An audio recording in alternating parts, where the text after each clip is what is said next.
Hi, and welcome to Decision Making Under Pressure, the second in our first aid kit for managers making decisions. I'm Rachel Lewis, Hello, I'm Gareth English.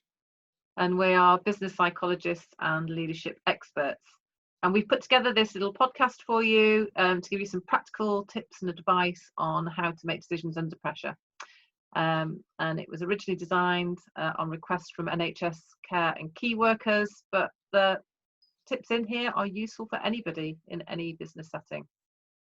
Excellent. Thanks, Rachel. So, I mean, this notion about decisions under pressure. Managers and leaders are always having to make difficult decisions and always having to make decisions under pressure where they haven't got enough information or resources. But of course, in a crisis situation, that's even greater, and people having to make decisions without access to the people or time that they really need to make those decisions as well as they'd like.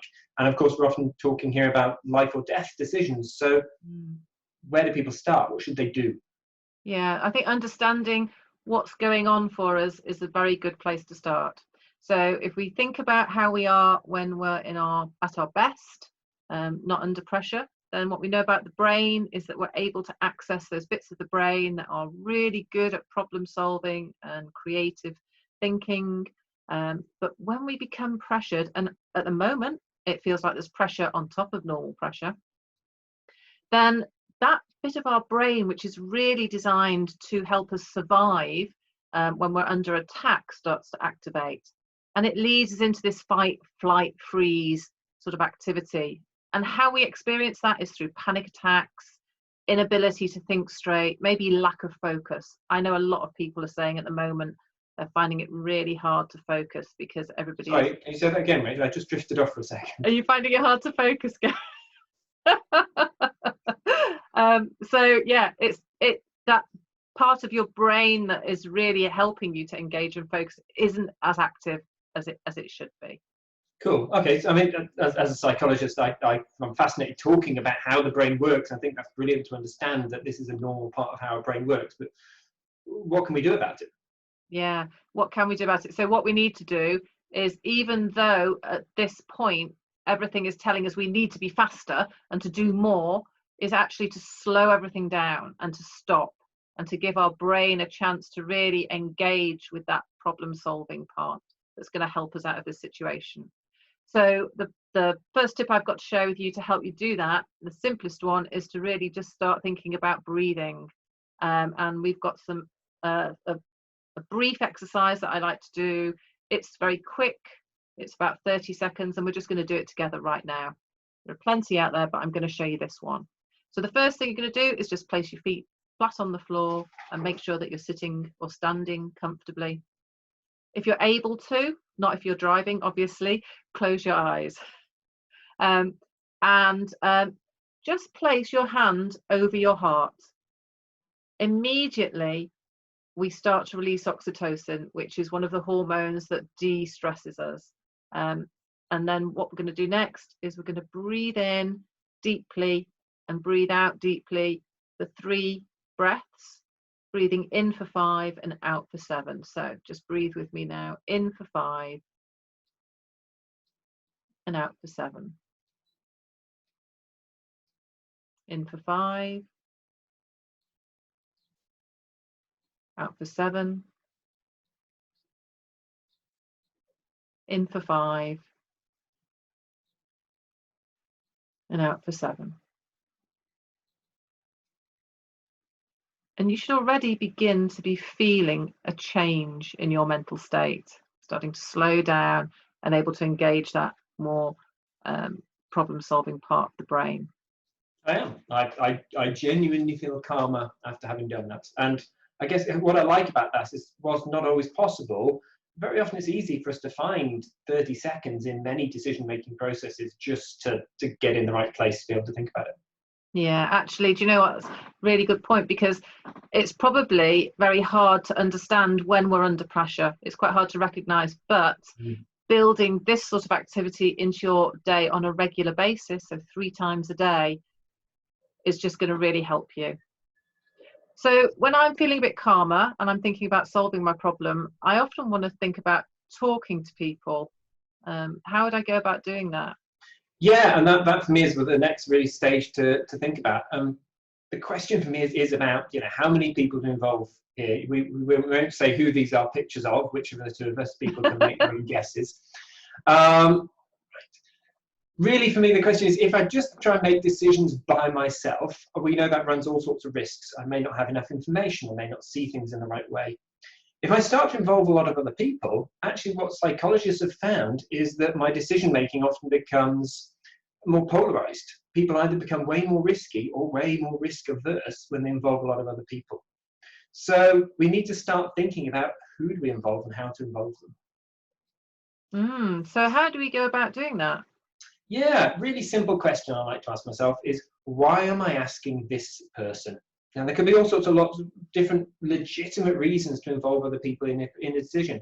I might need more information, I might need support, I might want a different view or a different perspective on things.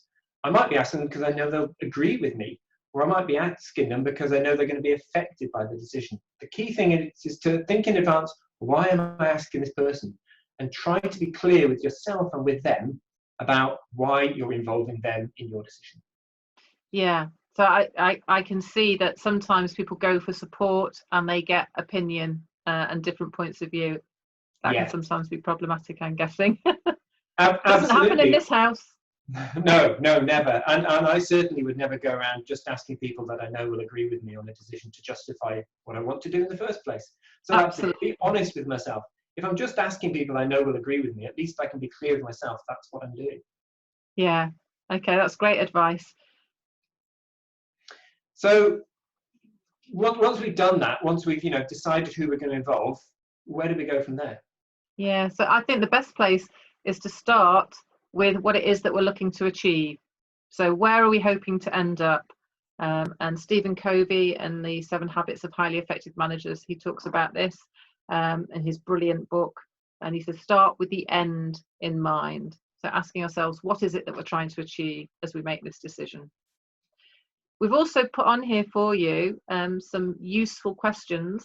We'll leave them here as a resource. We've got 10.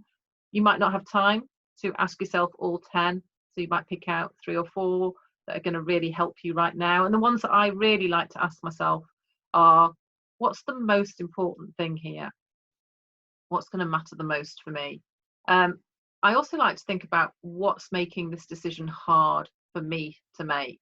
So is there something in me that's making it even harder than it already is? And then, because quite often we tend to try and shut things down when we're in that panic mode, when we're under pressure, we may not have considered all of the options. So really opening that out and just checking, have I considered all of the options that are possible here? I like that. And I like these because I see these as being useful, powerful questions that add value to the decision making. Because I'm often finding myself asking questions that aren't adding value, like, why haven't I decided yet? And, well, what's the right answer here? Yeah, that's really, I mean, I think a lot of us put pressure on ourselves to find the right answer, and there often isn't a right answer. But just recognizing that I am able to make the best decision that I can in these circumstances, and being kind to yourself around that. And also that you are the best person to make that decision right now, that no one else will make a better decision than you. Yes, and I agree. You're making what's the best decision I can make with the time and the resources and information I have right now, and that's very different from the notion of a right answer to stuff. And most of the complicated leadership decisions don't have clear right and wrong answers. No, that's right. You mentioned time there. I mean, we talk about pressure. One of the things that's making us feel pressured a lot is time, that we have to make this decision really quickly. What can you tell us about that, Gareth? Yeah, well, for me, it comes up all the time from people that managers and leaders say to me, I haven't got enough time to do all the things that need doing. I haven't got time to make decisions. For me, this is always a question of prioritization.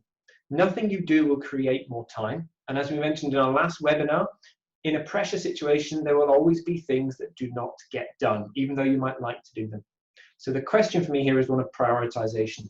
Which decisions will I make now? Which decisions will I choose to make in the future? When will I be making things? And what will not get done and what will not get decided in order to allow me to put the time and effort into things that really matter? God, that's really challenging sometimes, thinking about not doing stuff, because you worry, don't you, that you might regret if you don't do something. Yeah, and I think regret forms a key thing that puts us off from committing and making decisions. So I've done some digging into this, and I found some psychologists did some brilliant work looking at the science of regret. And they came up with a really neat little process that we can follow in order to make ourselves less likely to regret our decisions. Very simply, what they said is 3 steps: understand, distract, and decide. So understand in the time I have available, which might be 5 minutes or 5 hours, gather the information that I can. Once I've gathered the information that I can in the time I have, distract myself. Spend 5 minutes getting your conscious mind to think about something else. I could be working on another task for 5 minutes. I could make an important call I've got to do. I could just make myself a cup of tea. Do something where I'm not thinking about this particular problem. Then come back and immediately decide. In no more than 30 seconds, what am I going to do? And what they found is when we follow this process, we're far less likely to regret the decisions that we made. That's really great. I'm very good at distracting myself during decision making, I find. Yeah, I find sweets help me significantly with this. Yeah. Is there a difference between distracting yourself and procrastinating? Yeah, absolutely. So this distraction is a very conscious decision to put my mind onto another task for about 5 minutes or so. It's not putting off the decision. I'm saying in 5 minutes I will be coming back and making this. I'm Right. spending these 5 minutes thinking about something else. That's So, really helpful. I really would just want to summarize where we got to. So we've talked about resetting your brain, stopping, understanding what's going on. We've talked about who to involve and thinking consciously about how you're involving people and what you want from them. We've thought about useful questions, powerful questions that add value here, and how to avoid regret. It's a simple process that means that we're less likely to regret decisions that we're making. Fantastic. I'm already regretting making this webinar. I can imagine we can only look forward to regretting making more in the future. Yeah, absolutely. So thank you very much, and we are hoping that you will like, subscribe and comment, because this looks like it could be a series. We're getting requests for other topics to cover, which we'd very much like to do. So thank you very much. Thanks to Gareth. Pleasure working with you again, Rachel. Take care out there, everyone. See you soon. Bye bye.